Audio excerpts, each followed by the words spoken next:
ஒரு கிராமத்தில் ஒரு சிறிய குளம் ஒன்று இருந்தது. குளத்தில் 3 மீன்கள் வாழ்ந்து வந்தன. முதல் மீன் தனக்கு துன்பம் வரும்போது முன்பே தப்பித்துக் கொள்ள விரும்பும்.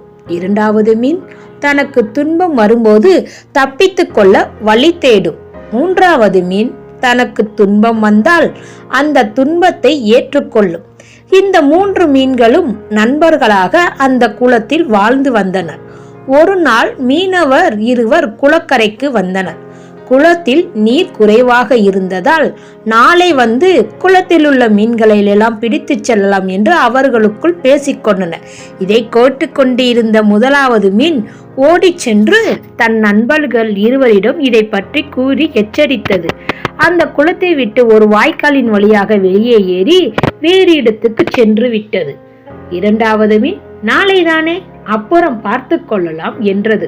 மூன்றாவது மீன் வருவது வரட்டும் என்றது.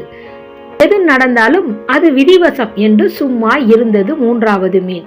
மறுநாள் மீன் பிடிப்பவர்கள் வந்து குளத்திற்குள் வலையினை வீசினர். இரண்டாவது மீனும் மூன்றாவது மீனும் வலையில் அகப்பட்டன.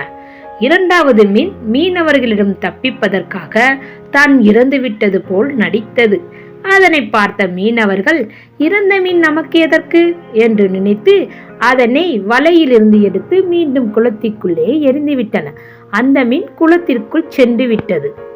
மூன்றாவது மீன் வலைக்குள்ளேயே துள்ளி கொண்டிருந்தது. அதனை அவர்கள் பிடித்து சென்றனர்.